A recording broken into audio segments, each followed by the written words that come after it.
Dr. Daniel Silvermintz is Associate Professor and Director of Humanities at the University of Houston-Clear Lake, an advisory board member for the International Society for Philosophers, and author of Protagoras, Ancient in Action.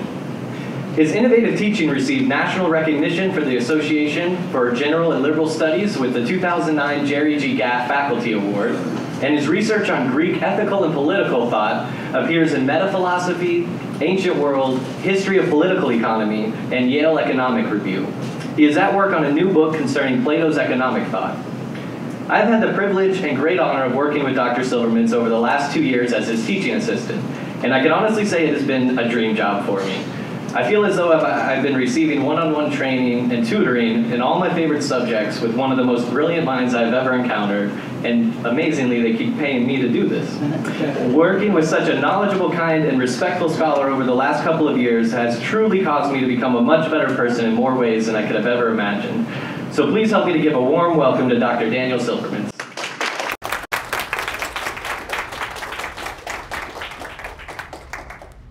Thank you very much. Thank you, Professor Kearns. Thank you, Dr. Subramanian. Thank you all for coming today.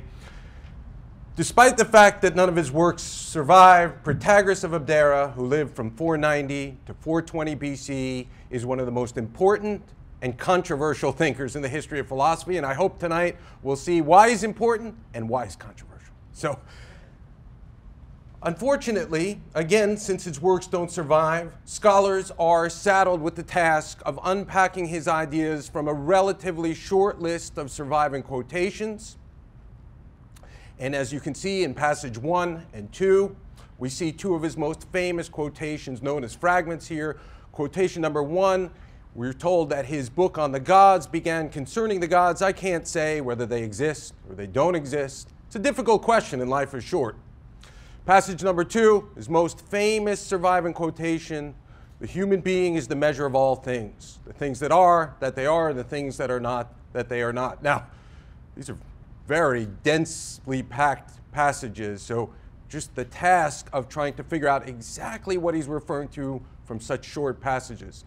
Fortunately, we also have a much longer passage known as the Great Speech, which runs for 8 pages in the original Greek text and appears in one of Plato's works called the Protagoras, known name for Protagoras. Now, scholars often disagree about subtle points, but in the case of interpreting Protagoras' ideas, the differences could not be more profound. Let's look at this in 2 passages. For thousands of years, Protagoras was dismissed as a fraud, as an intellectual fraud, and this is indicated in passage number 3 from the 2nd century historian Gellius. Gellius writes, this Protagoras was no philosopher at all, right?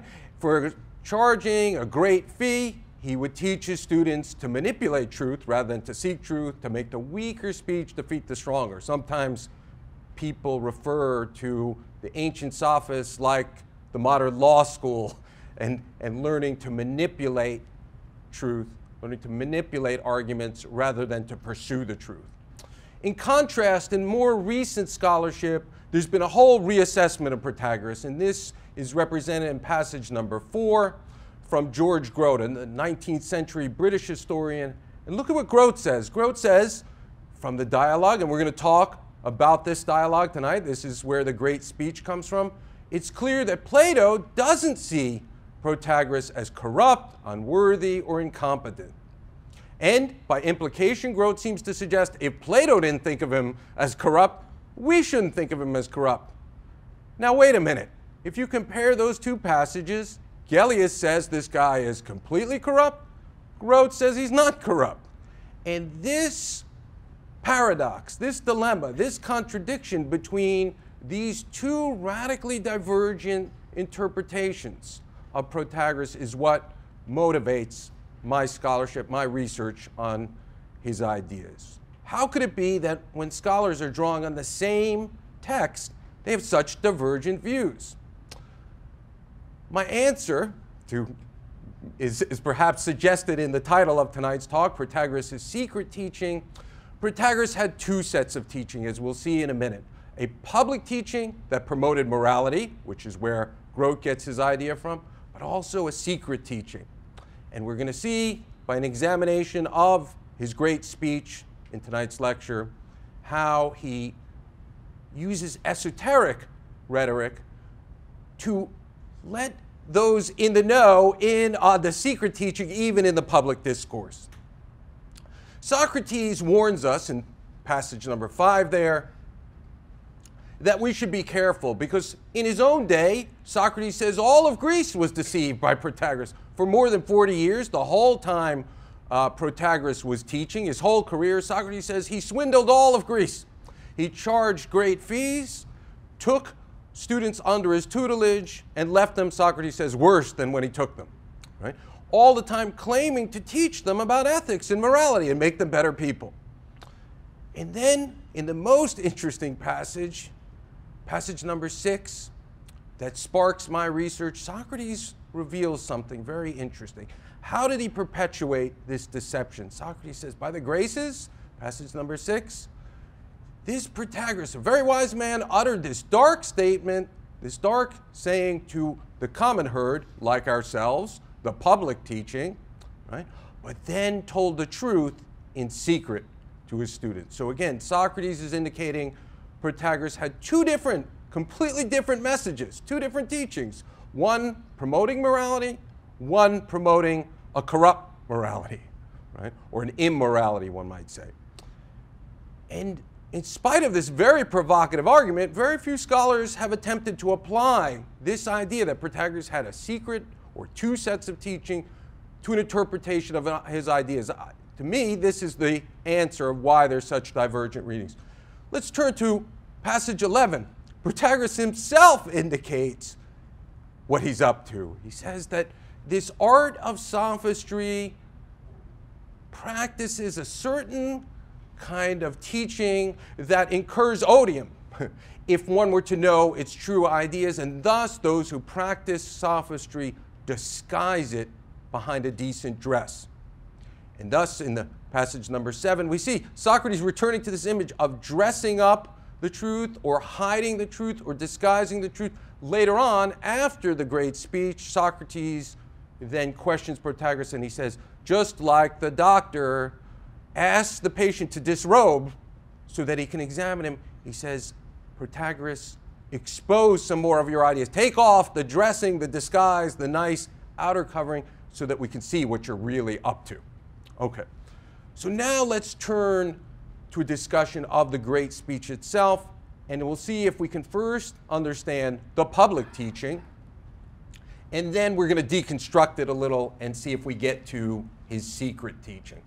So the speech itself is prompted, again, in a debate with Socrates over the question whether or not one can teach ethics. Socrates wonders, and this makes Socrates look like the moral reprobate. Socrates says, I don't think ethics and morality can be taught. And he points to famous Athenian citizens like Pericles, great generals and statesmen, right? And we can think of, good parents. Maybe there's some good parents in the audience tonight. And yet you try with all your might to raise good kids, and it doesn't always work. And thus, Socrates argues, maybe ethics is not like learning other things where you go to school, you go to ethics school, you learn the knowledge, you take the test, you get the license, and you're a licensed electrician. It doesn't work like that in the moral realm. So says Socrates. Protagoras refutes Socrates. He strongly, vehemently disagrees and offers the great speech in response. And he begins the great speech with a story, and who doesn't like a good story? So here's how the story goes.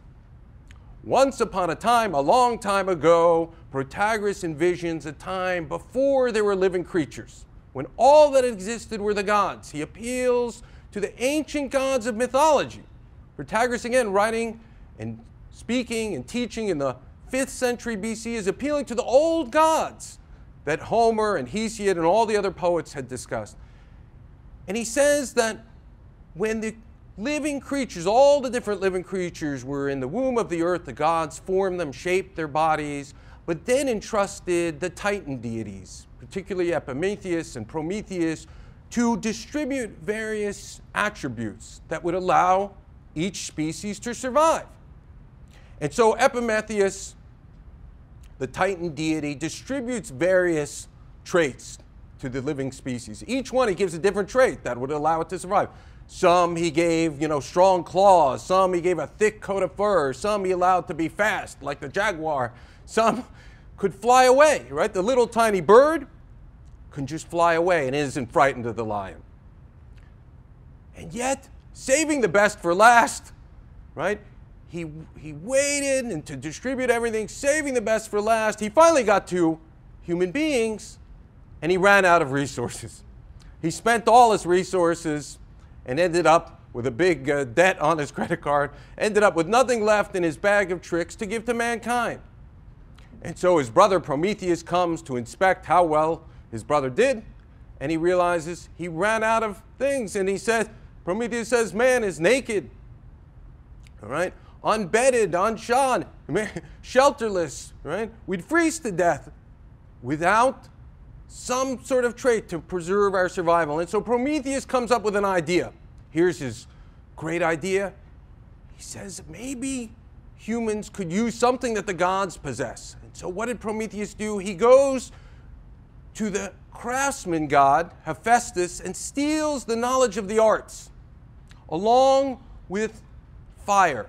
He steals from Athena, the goddess of wisdom, and the craftsman god Hephaestus, knowledge of the productive arts and fire that you can use to fashion things. And so now human beings were provided with the ability to build shelter, to build, fashion weapons, to fight off the animals. Now they're no longer fearing the lion and the tiger and the bear and so on and so forth. They can build a little fence around them and make a nice zoo.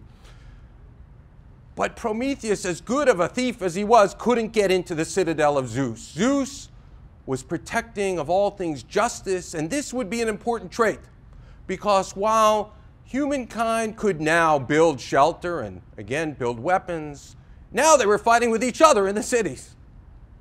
And so they fought off the forces of nature, but without a knowledge of politics and ethics, mankind was at a loss. And it's at this point in the story that Zeus, who was at first protecting justice, now decides to intervene into human history and to bring justice to mankind. And Hermes, the messenger god, asks him, how should I distribute this knowledge of politics, knowledge of how to get along, knowledge of laws and ethics?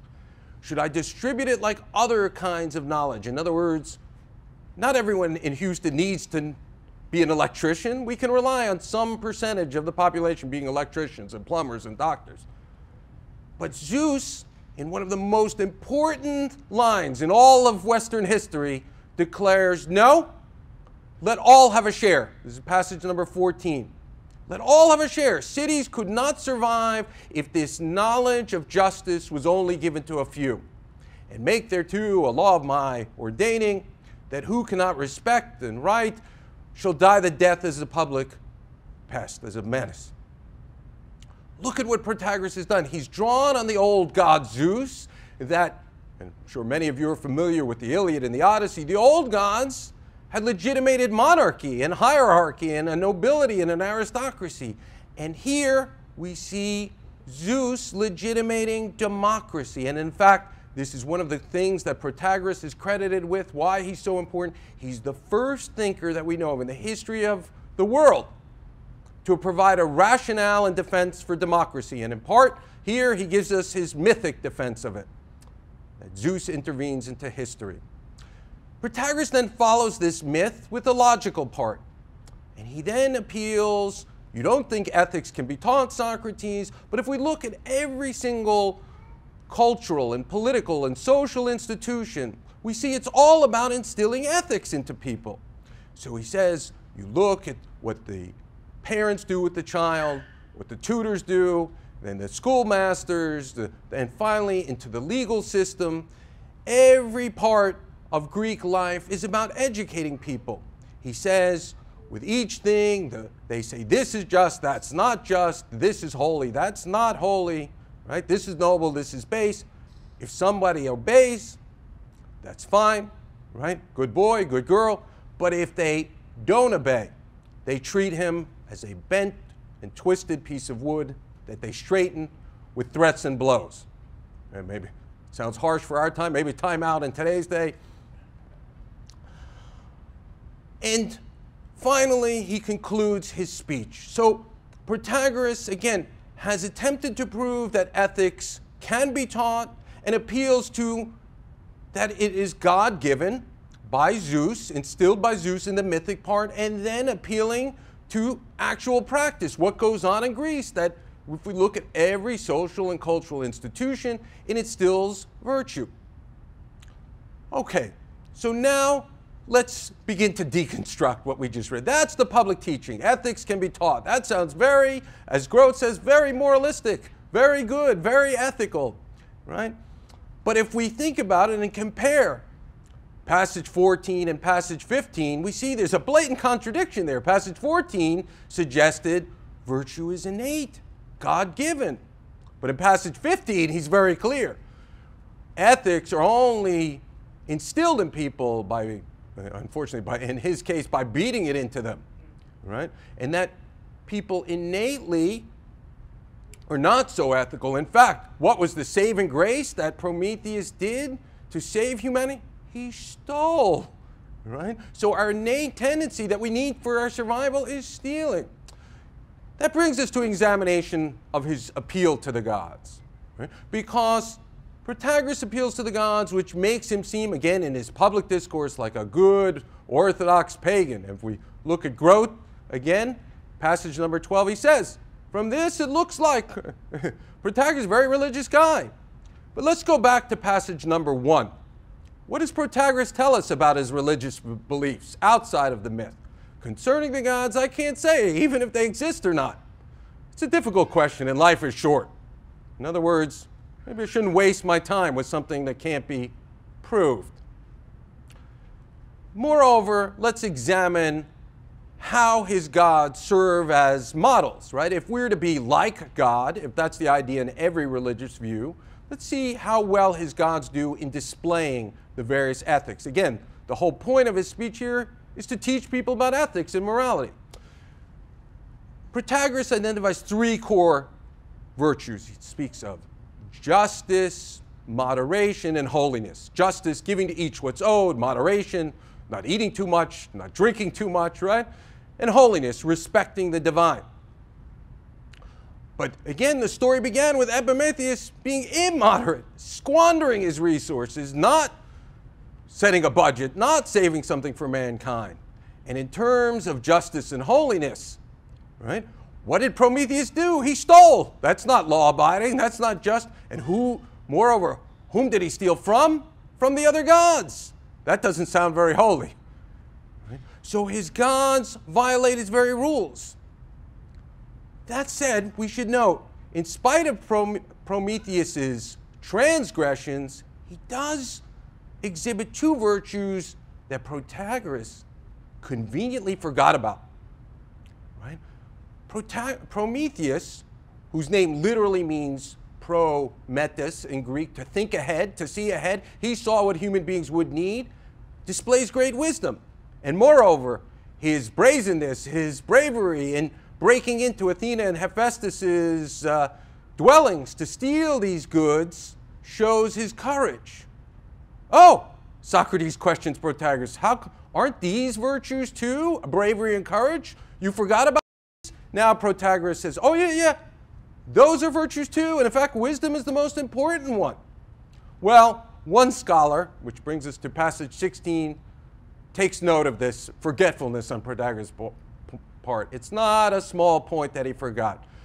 Hemingway here notes how this shows 2 different sets of virtue. Demotic virtue, demotic meaning virtue for the many, he says, is this kind of restraint and law-abidingness. Again, what we see in moderation and justice, that the many people, you guys should behave yourself.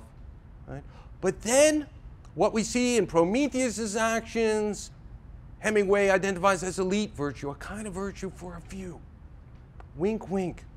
Right? Be brave, be daring, be courageous, and be cunning and wise and clever, to be beyond the law. And thus the gods of Protagoras' myth stand outside the law they impose for others. This point is brought up by a later sophist that some of you may know from the Republic. The sophist Thrasymachus, a later student, follower perhaps of Protagoras' ideas, proclaims justice is in the interest of the stronger. In other words, those who are able to rule can lay down laws for others. So, in closing, again, this speech is very, very important in the history of ideas because, again, it's in the great speech that we get the first defense of democracy in the history of the world, both in the claim that Zeus gave it to mankind and in the what we see that societies expect everyone, not just aristocrats, to act right, but we demand that everybody act ethically. So on the one hand, we look to Protagoras for this important contribution, but we also see, in spite of that, a secret teaching that he's showing some in the ancient Greek world that had the ability to rise above this, to assume political rule, were using the rhetorical tricks of the sophists to rise up the ranks and to try to be, again, above the law like one of the gods. Thank you very much. I look forward to questions following.